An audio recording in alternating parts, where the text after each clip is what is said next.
right. Today we are fortunate to have joining us Secretary of Education, Dr. Miguel Cardona, who was confirmed just 2 weeks ago, a fellow nutmegger. That means from Connecticut, for any of you who don't know. He previously served as the Commissioner of Education in Connecticut. In this position, he faced the unprecedented challenge of responding to the COVID-19 pandemic and led the safe school reopening efforts in Connecticut. To do so, Secretary Cardona and his department provided school districts with the balance of guidance, local autonomy, and oversight needed to ensure equitable and meaningful educational opportunities for students, while also prioritizing public health mitigation measures. Since it's his first time here, first of many, hopefully. He has 2 decades of experience as a public school educator. He began his career as an elementary school teacher. He then served as a school principal. So with that, I will turn it over to the Secretary. He has a short timeline, so he'll be able to take just a couple questions today. As always, I'll be the bad cop, but we'll turn it over to you. Thank you. Thank you.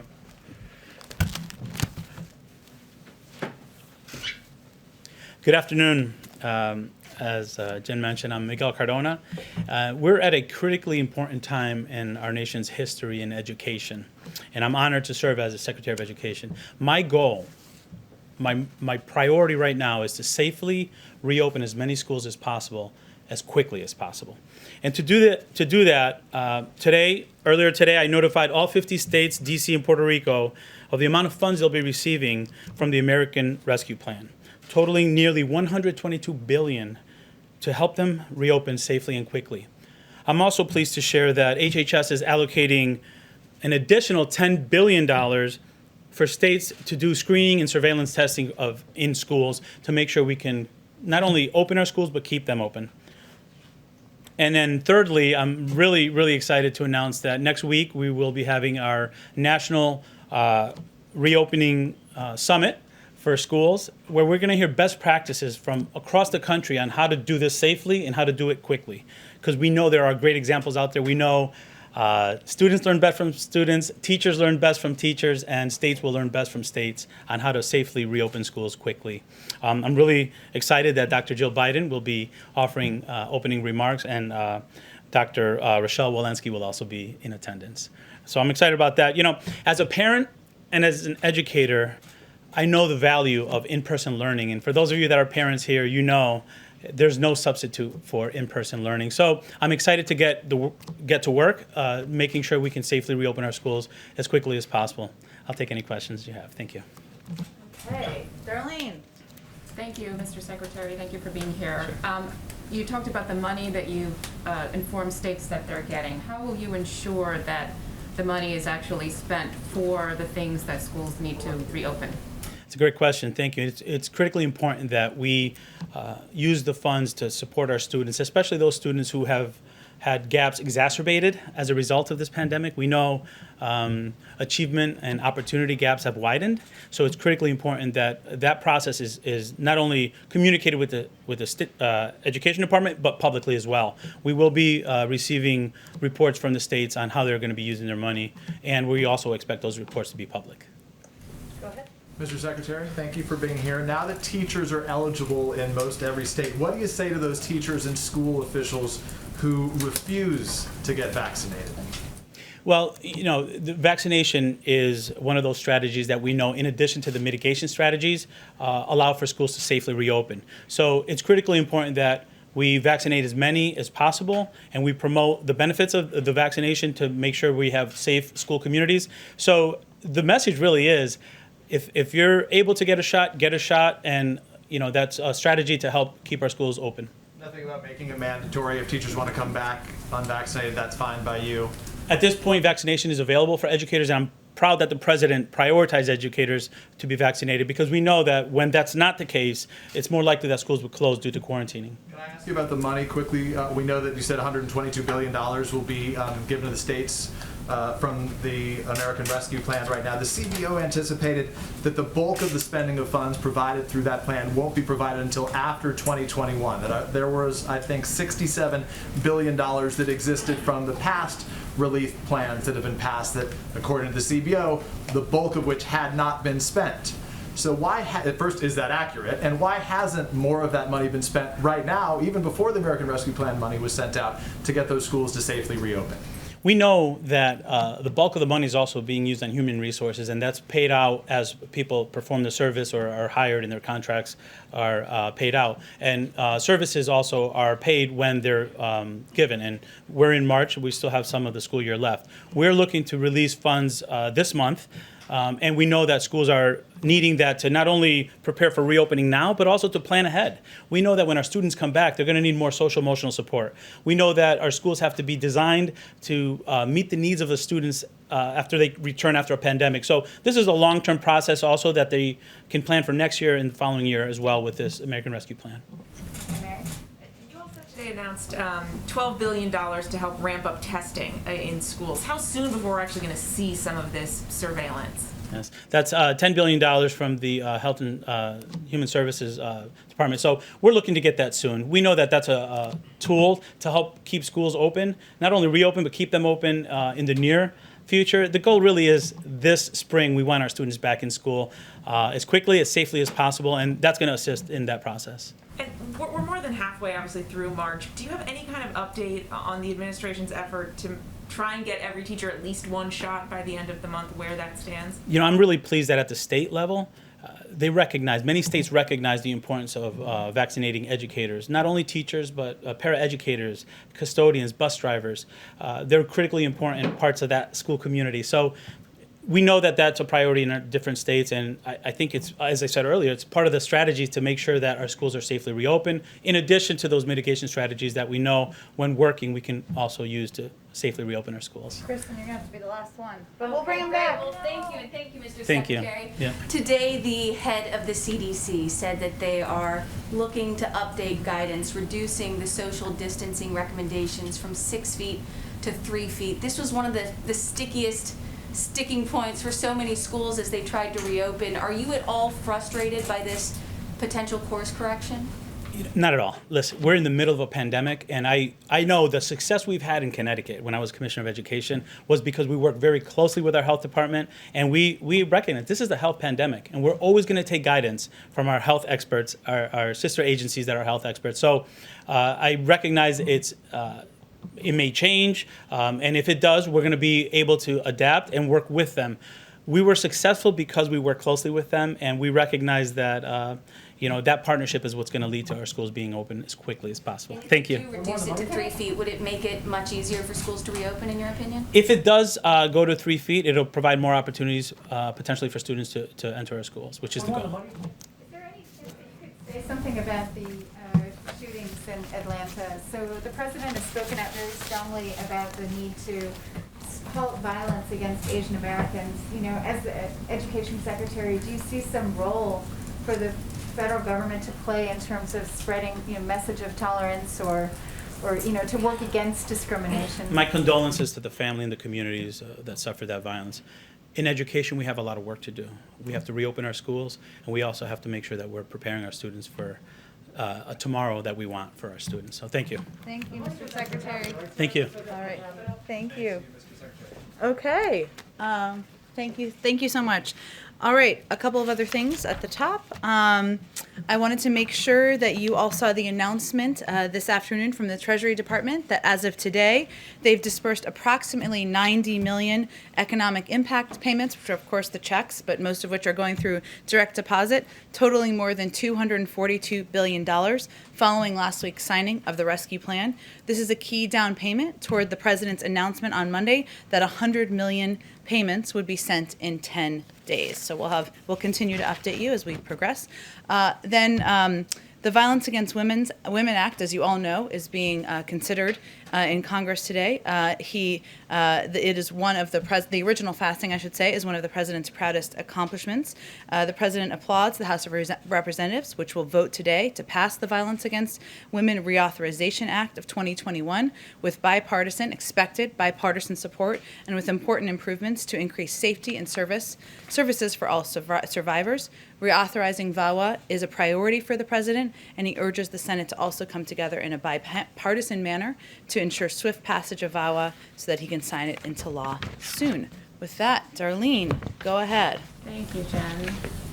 First question, is there any reaction from the White House to Russia recalling its ambassador to the U.S.? They didn't give a specific reason for that move, but it comes after a number of Russia-related developments. Well, we've certainly seen those reports. I would say that our administration is going to take a different approach in our relationship to Russia than the prior administration. Obviously, the president spoke to this during an interview that he conducted just last night. And we are going to be straightforward, and we are going to be direct in areas where we have concerns. As you know, there is an ongoing review, and the president has, while we have announced key conclusions from an intelligence community assessment on the poisoning of Alexei Navalny, there's an ongoing review of other areas where we have ongoing concerns. At the same time, we have areas where we believe we can work together. Obviously, the signing of New START is an example of that. Addressing nuclear proliferation is an example of that.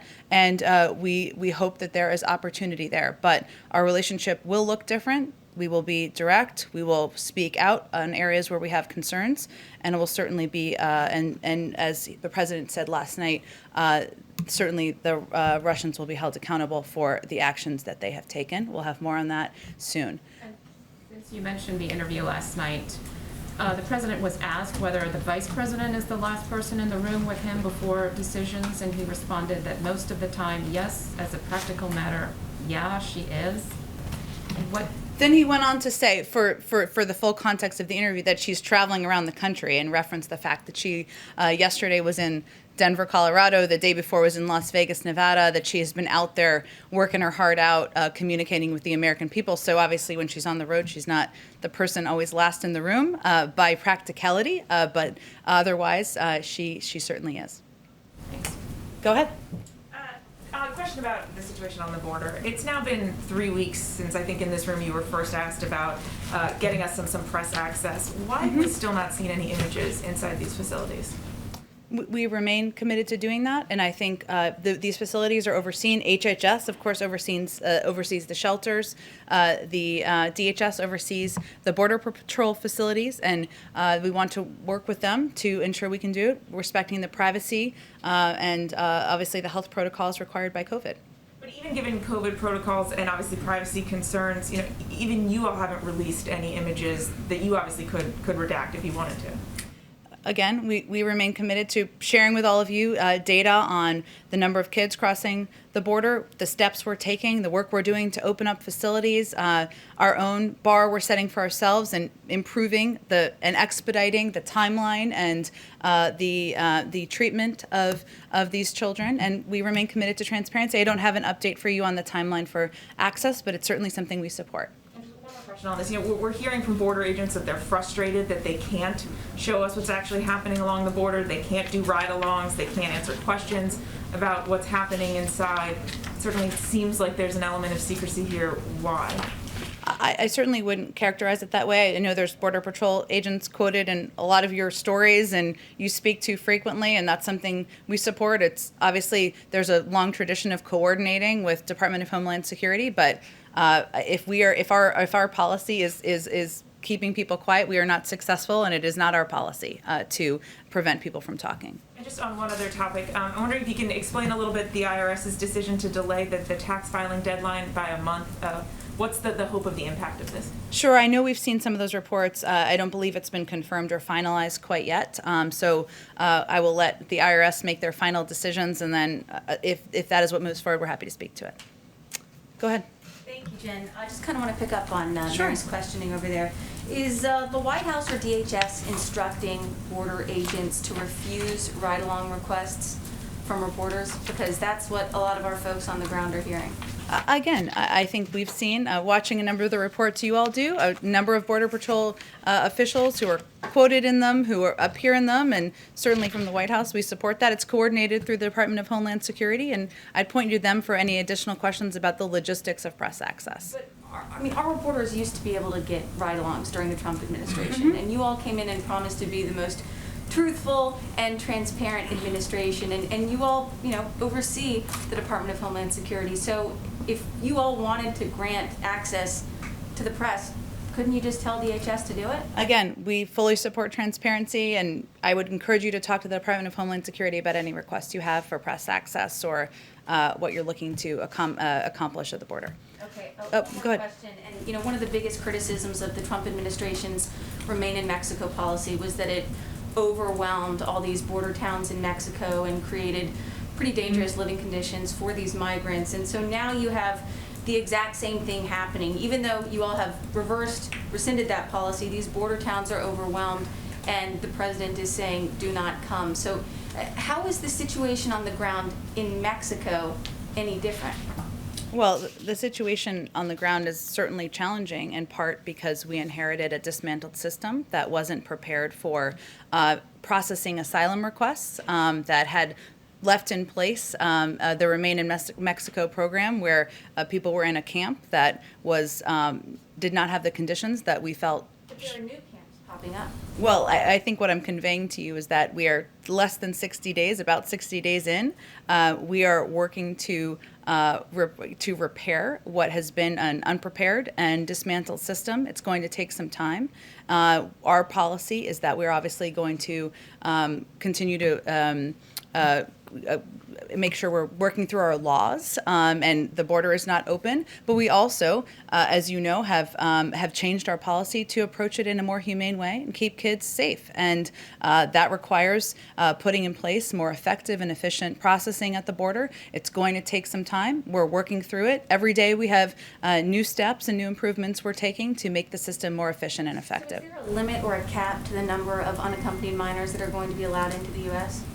A limit or a cap? So should we send some kids who are 10 back at a certain point? Is that what you're asking me? I'm not setting the policy here. I'm just asking you what the Biden administration's policy is. Is there a limit to the number of children that will be allowed in? I mean, the numbers we're hearing now, 565 on average every day. I'm just curious what the end game is here. How many ultimately would be allowed in? Well, I think where we are is we're focused on some of the very specific numbers. So when we came into office, there existed about 13,000 permanent beds in HHS or permanent and influx shelter system facilities during the last administration. Thousands of these beds, approximately half, were taken offline due to COVID. Staffing was also reduced to put it on par with the new reduced capacity.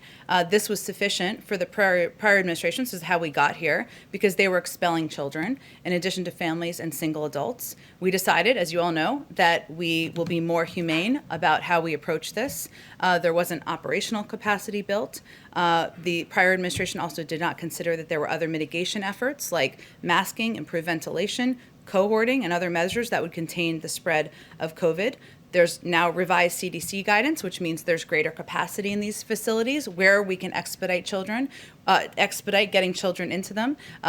We are taking steps to ensure that when kids come to the border, we look and see if they have a phone number in their pocket so we can call the family member and get them to those family members as quickly as possible.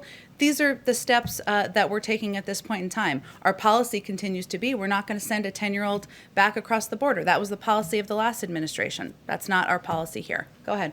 Is if unintentionally, in your commitment to keep these children under 17 or 17 under safe, if unintentionally, is the U.S. government incentivizing parents to send their children across the border alone because that is their best chance to enter and stay in the United States? Well, that certainly you heard the president say in this interview that he conducted that he is encouraging people not to come. Now is not the time to come. This is not a safe journey for people to take of any age. And he believes, as he talked about last night, that no parent is looking and just trying to make a bet on whether their kid can kind of make it. This is a very difficult and treacherous journey. Most of these kids are fleeing very challenging circumstances. And his view is that there's a number of steps we need to take and steps that he hopes he can work with Democrats and Republicans on. So that's his goal. How's that message communicated to we heard him obviously in the interview. How is that message being communicated by the U.S. government to those thousands, perhaps tens of thousands, who are already in the midst of this dangerous journey that they're making to the border right now,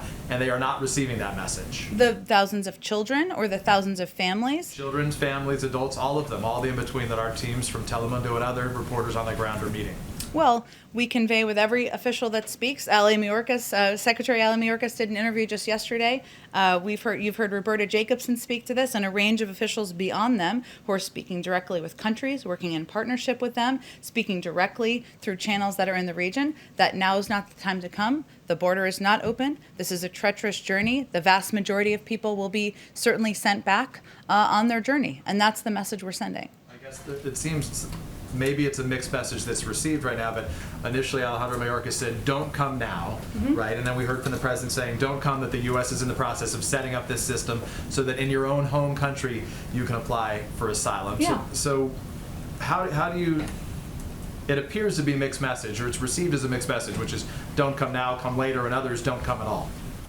Well, I think this is no doubt a complicated circumstance, and what we are trying to do is address this in an effective and humane manner, and that requires putting in place additional policies and measures. You referenced one of them, which is reinstituting the CAM program, which would allow kids to apply from their home country. That is certainly a positive, an option. And how long would it take till that's available to them?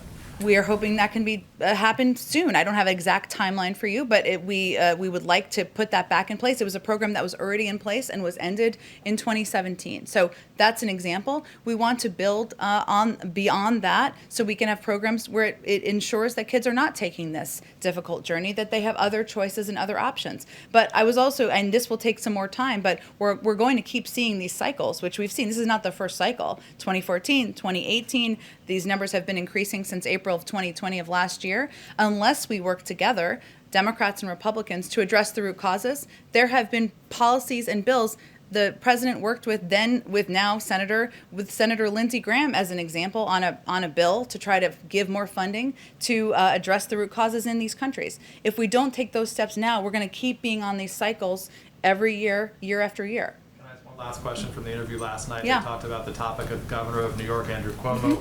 I guess my question is, why did President Biden feel the need to weigh in to say that if the claims of these women were confirmed, that the governor would likely be prosecuted? Well, the president respects the role of law enforcement and the justice system, as we often state from here, and as he has often stated. He was asked a specific question about what should happen if the investigation confirms the claims of the women, and he answered that question. So in the past from this podium, previous Democratic administrations, they've said, we're not going to weigh in, not going to put our finger on anything that has to do with the Justice Department or their decision. He was not saying this is going to happen. Obviously, the process is going to play out. There's an ongoing investigation that should be swift. It should be thorough, and obviously, it will determine what the outcome is here. And he certainly respects that. Okay, thank you, Jen. Go ahead. Just want a couple of questions. So on the Atlanta shootings, do you see some need for the White House and the administration to create perhaps a point person to address anti-Asian violence, even though the shooting hasn't necessarily been linked? It is a concern that the president has raised. Is there some move afoot like that? Well, first I would say that it's important to note that the president, we've put out a few updates today, but just to reiterate, he was briefed overnight. He obviously talked to the Attorney General and the FBI Director this morning, and we're continuing to monitor the situation. As you touched on, local and federal law enforcement are still determining a motive. They had their own press conference this morning. That doesn't change the fact that this news was horrific. And broadly speaking, there has been an increase, as you have noted, and we have all seen, in attacks and crimes and hate crimes as well, and other circumstances against Asian Americans. And that's why he raised this in his address when he delivered in his primetime address on Thursday night. He did sign an executive order, and actually there are ongoing processes, including from the Department of Justice, where they're doing listening sessions now. HHS will start those soon. He signed that executive order within the early part of his administration, and he's also asked Susan Rice and Cedric Richmond to do listening sessions as well, so that we can hear from the community and determine how that should impact policies moving forward. Broadly speaking, as you know, there's also an ongoing review of domestic violent extremism that is wide-ranging. That is a 100-day review that will take a look at a range of issues, and that will also be a longer-term long-term strategic comprehensive look at how that impacts our society, and this will certainly be a part of that. Just wanted to follow up on North Korea. So Sure. the talks that are happening with the Chinese this Mhm. week. What are you looking for from China in terms of its response to North Korea? The U.S. military expects North Korea to resume testing of ICBMs. What would that mean for your review of those policies? I don't think we're going to get ahead of their testing. If they are testing, if they decide to test, I will say that part of our strategy as it relates to the denuclearization of North Korea is, of course, to lead with diplomacy and engagement with partners in the regions, even some where we have at times adversarial relationships, is a key part of that strategy. And so the Secretary of State, the Secretary of Defense were also just recently in South Korea, a meeting with also with the Japanese.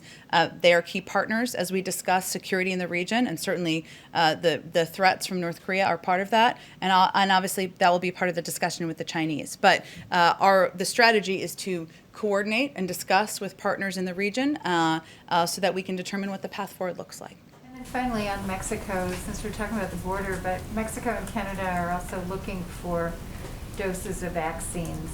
There's some reporting out saying that those would be at the top of the list. Can you confirm those reports? Can you say, there's a growing demand? I keep asking this question, it's like there's so much demand out there, and the level of vaccination is so disparate in the advanced economies and in developing countries, but also in neighboring countries like Canada and Mexico. Can you just say what your strategy is to get vaccines out to the rest of the world so that there aren't, increases in variants and all the other negative, consequences of not getting the pandemic under control? Sure. Well, Andrea, our first strategy is, of course, to ensure the American people are vaccinated, and 1,400 people a day are still dying in the United States of America. And so we are still in the midst of fighting a war against the pandemic right here. Now, we have vaccinated more people in this country because of access, because of supply, because of operational capacity than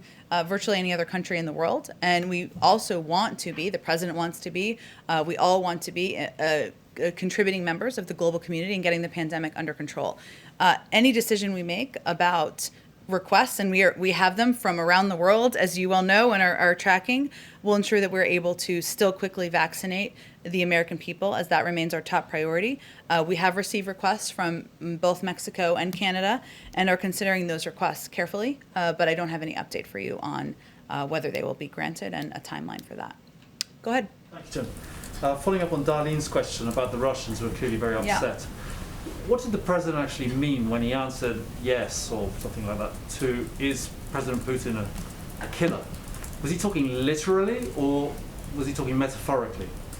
I don't have anything more for you to provide analysis on that, but I can say The Russians are extremely upset about it. So. he also repeated a story that he told in his own book about a conversation he had with President Putin, and as was evident in the readout we provided of the call the president had with President Putin, he does not hold back on his concerns about what we see as malign and problematic actions, whether it is engagement in the 2020 intervention in the 2020 election interference, a report obviously released just yesterday, their involvement in the poisoning of Alexei Navalny, ongoing reviews that are related to bounties on troops, and of course the SolarWinds hack. So he's not going to hold back in his direct communications, nor is he going to hold back publicly. And we have still found ways to work together on areas where we have mutual interests, including the extension of New START by 5 years. So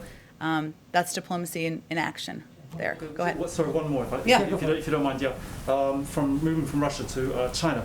So while Secretaries Blinken and Austin are out in Asia, there's an elephant in the room, which would be the growing talk about China having designs on Taiwan. Is the US publicly committed to defending Taiwan, come what may? I don't think I have anything new on our policy as it relates to Taiwan for you today. Obviously, there are a range of topics, including Taiwan, that will be discussed in these conversations in Anchorage that are happening over the next 2 days, if I'm getting the time frame correct. And I'm sure the Secretary of State and their National Security Advisor will come out and engage with the press when those meetings conclude. Go ahead. Thanks, Jen. Back to that DNI report. There's an assessment in there that Moscow will continue to try to influence U.S. elections, and it said the reason is that the Kremlin has concluded that it's a manageable risk. And so I'm wondering, I anticipate that you're cooking up some sanctions down the road, and we've got a review and whatnot, and we've heard some sharp language from the president. But it seems like Moscow has concluded that they can handle that, and so how will you keep them from interfering in the third consecutive presidential election? Well, first, the president's relationship and this administration's relationship with the Russians will be very different from what we've seen over the last 4 years, and we've already seen evidence of that. From his first phone call with President Putin, President Biden has been clear that the United States will also respond to a number of destabilizing Russian actions. And as you know, and as we've already talked about, we have requested new or declassified intelligence community assessments in 4 such areas and plan to respond to each of them in the coming weeks. Those are ongoing. I would say that the Russians have intervened or attempted to intervene in elections for many years. I mean, long before 2016. We certainly are very eyes wide open about that and fully aware of that. But they're going to pay a price, as the president conveyed last night. We are not going to look the other way, as we saw a bit over the last 4 years, and we will continue to press them on their actions. And there's some language in that report. It said proxies for President Putin have undergone a disinformation underwent a disinformation campaign, in particular alleging or pushing out disinformation of corruption of President Biden, and also the report specifically mentions his son. So what is his reaction to Putin and his proxies going after him personally? That was not our first awareness of that. I think we all saw that play out in public. So the president felt it was important to release the unclassified version of this report, which, as you know, the assessment was done under the last administration. It is evidence of the hard work of the men and women in the civil service who keep government functioning. But it's important for people in this country, members of Congress, other countries to understand what their actions are. And if we want our adversaries like Russia are attempting to divide us. And one of our strategies is to transparently expose their tactics so that the world is aware of them. So that's why we released this report. Go ahead. On the president's interview, he said on taxes that anybody making more than $400,000 will see a small to a significant tax increase. To clarify, did he mean individuals or households? Because it wasn't very clear. And Secretary Yellen, I think, has referred to households before. Families. Yep. Okay, not individuals.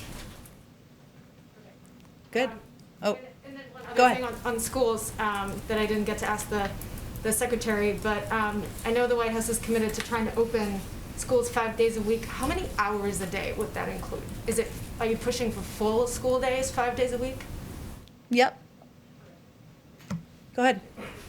Oh, go ahead. I'm very drawn to the green. I'm sorry. Go ahead. And the red and the green, go ahead. The president said in the Oval Office I'm going back to Atlanta, and then I want to ask you another question on the border. But the president said in the Oval Office he didn't want to make a connection on the motivation of the shooter in Atlanta. But to broaden it out, why does the president think attacks on Asian Americans are increasing in this country? Why does he think that's happening?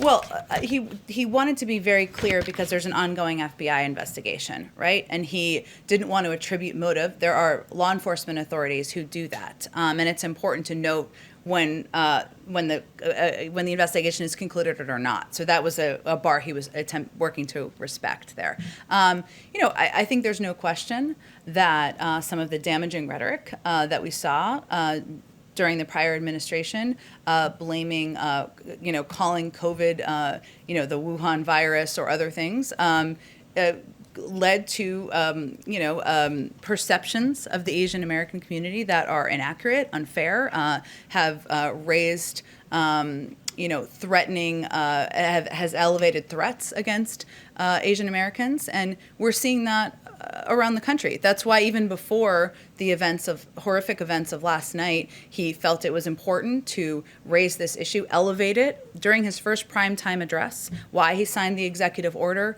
earlier in his presidency, and he will continue to look for ways to elevate and talk about this issue moving forward. The president said yesterday he does not have plans to visit the border. Why not? Because his focus is on action and taking actions and moving forward policies to ensure we are expediting the processing at the border, that we are opening more facilities, that we are putting in place policies that will move kids more quickly through the Border Patrol facilities, more quickly into safe and secure homes, and that's where his focus is. He doesn't want to get a first-hand look down there himself and talk to officials there. How is he getting updates? He talks to plenty of officials, and he also has received a briefing with photos and directly from his team who went and visited the border and went to a range of facilities. How frequently is he getting updates on some of the numbers of people who are being taken in, and how frequently is he talking to officials that are down there who are getting that first-hand look? Well, he's getting updates. I mean, sometimes it's a part of his PDB. He gets updates regularly. I mean, several times a week. It's an issue that is front and center for him. And certainly he's asking questions in a range of meetings with senior officials about progress that's made, about systems that he thinks should be unstuck, about looking for more creative ideas to help ensure these kids are treated, they are put into safe places, and that the work is expedited at the border. Go ahead. Jen, there's a report out that the president personally opposes the reopening of the Homestead Detention Center in Florida. Does he have a personal view on it, or is he just deferring to HHS? HHS is in charge of looking at facilities and which ones are going to be the most appropriate and effective ones to reopen, and he certainly defers to them on decisions that are made on that front. Because this has been a controversial, and I don't need to tell you this, yes, facility in the past. So he doesn't have a particular position on it. It's still on the table that it could reopen? There hasn't been a decision. HHS would be the ones making a decision. I don't have anything more about the president's personal point of view about specific facilities. Just on the president's remarks on taxes last night, two things. One, when might we expect a major push on this? And two, what does small to significant mean? It depends on how much money you make. Are you a billionaire? Then you may pay more in taxes than someone making, a family making $425. There's going to be a range in any tax proposal.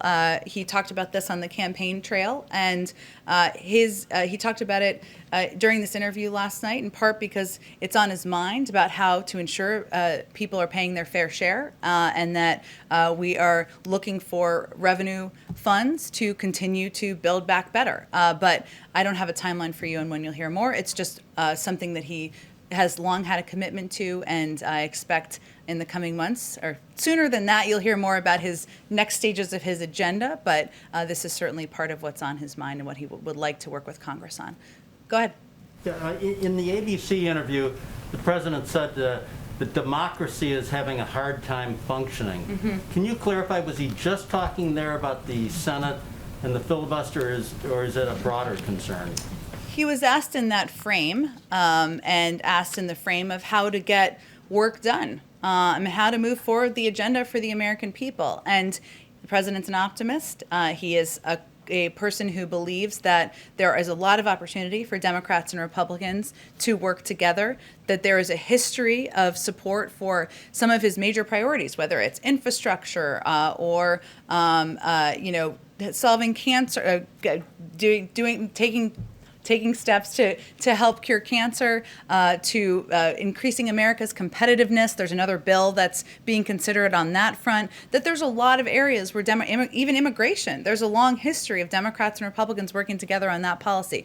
So he's a believer that there is an opportunity to work together. But what he's seen is democracy having a hard time functioning. And in part, that is why were there no Republicans who supported a piece of legislation that almost 80% of the American people supported? That doesn't seem like it's democracy functioning there. And so he was answering a question that was about the filibuster, but more broadly speaking about what he's seeing. And one other thing, because we're required to have an Irish question today. Sure. In talking to the Taoiseach, did he make any commitment as far as once presidential travel resumes to a trip there? I know in his heart he would really like to go, and I'm going to go on that trip. So I'm not aware of any specific timeline for travel or anything along those lines that was made. I'm happy to check for you. He has raised several times that next year St. Patrick's Day will look much different than this year, as I know he did during the meeting. So, you know, everybody get some sleep and rest before a year from now. We've got plenty of time. Go ahead, Jeff. He said he's briefed with photos. Has he asked for or been shown these photos of inside the facilities where some of the children being held for 3 days? Yes, that was part of the briefing he received when his team came back. And he approves of what he saw. It didn't look too uncomfortable. I know the media are trying to get in there to get their own pictures. It looks okay to him? I certainly did not say that. This is the Border Patrol facilities are not facilities made for children. He is committed to expediting the processing at the border. One of the reasons he wanted a briefing from people who have been in there is so he can see himself what it looks like. And he has redoubled, he was already committed before this, his efforts to ensure we limit it to 3 days and that we move kids as quickly as possible into these shelter facilities where they can have access to health, to medical experts, to educational experts, to legal advice, and even beyond that, one of the practical steps that he's really pushed the team on is how many of these kids, when they come across the border, have a phone number in their pocket, and can we embed HHS and ORR in the system, in the process, so that they can call that number and see if that can be a vetted family member to get these kids connected to quickly. So he wanted all the specific details. He got that briefing, which I talked about a bit in here about a week and a half or 2 weeks ago. I can't remember the timeline. And since then, we've put in place a number of steps to expedite the process, to look for additional facilities, and to look for ways to improve the very challenging situation at the border.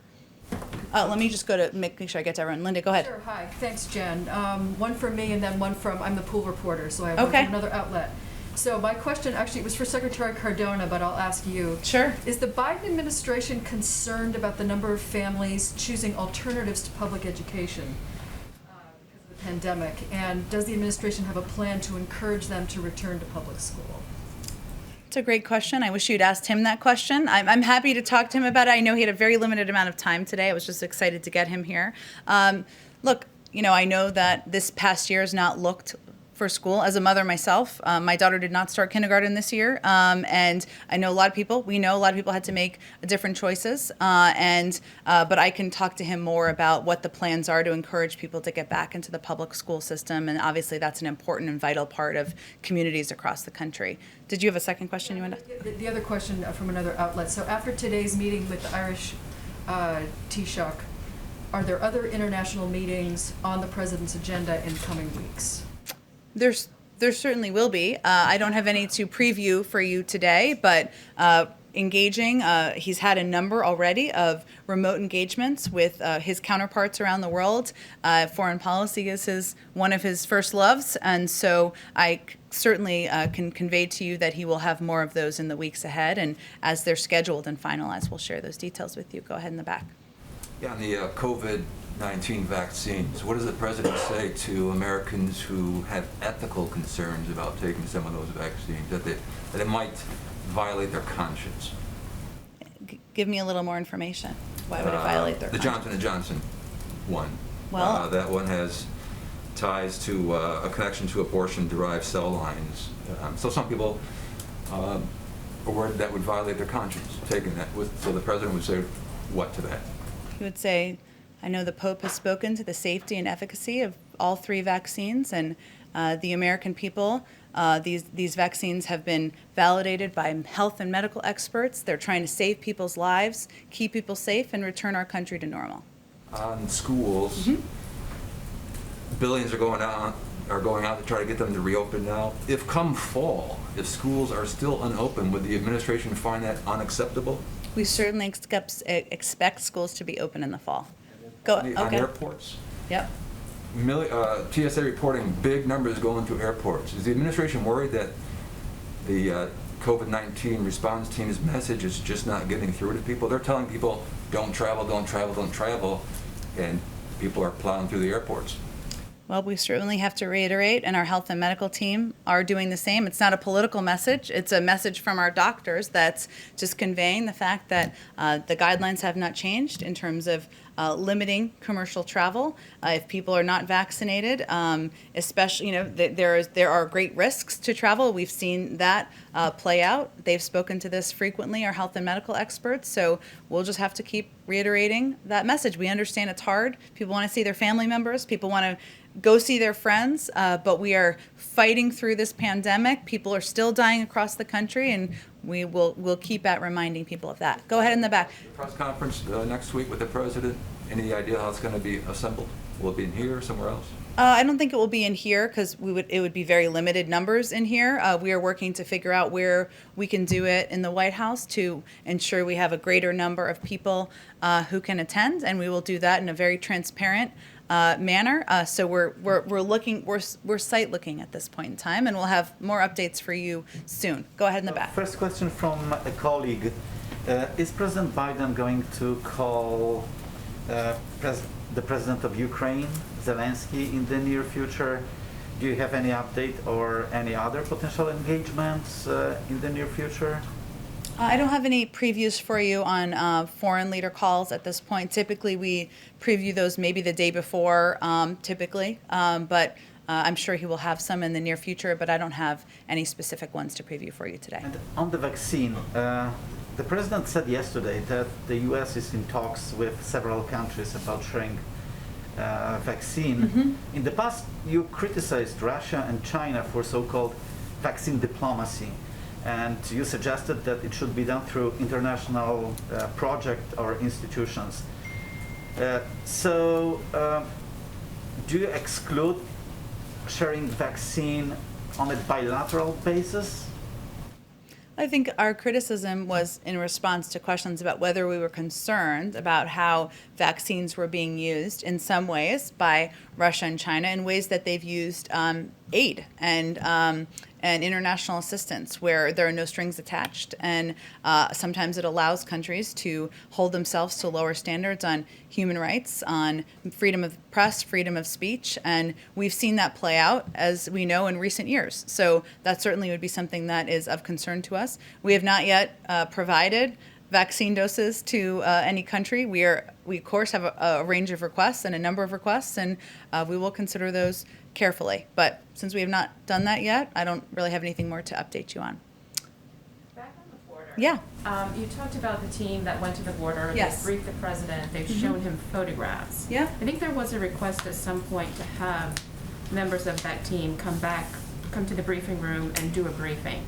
So where does that stand? And since there are photos from that team, why not release those, since with the previous lines of questioning, you have said go to the Border Patrol or go to DHS for the access questions? I'm happy to invite them to the briefing room and talk to them about the photos. And will that team return to the border or some other configuration of staff members? Will they be making periodic trips down there to assess conditions, or was this one and done? I expect we'll have additional trips to the border, but I don't have one to preview for you today. Thank you, everyone. Happy St. Patrick's Day. You said 425,000. I was 400? I was saying that if you're a billionaire, you're going to pay more in taxes than somebody making 425. Over 400. I was just as an I see. example. Oh, okay. Yeah. Okay. Sorry, I wasn't trying to Thanks. change the threshold. Yeah, on we you. were just like, oh no, new No, threshold. I should have used something more, 572 something. Thank you. Thank you, everyone.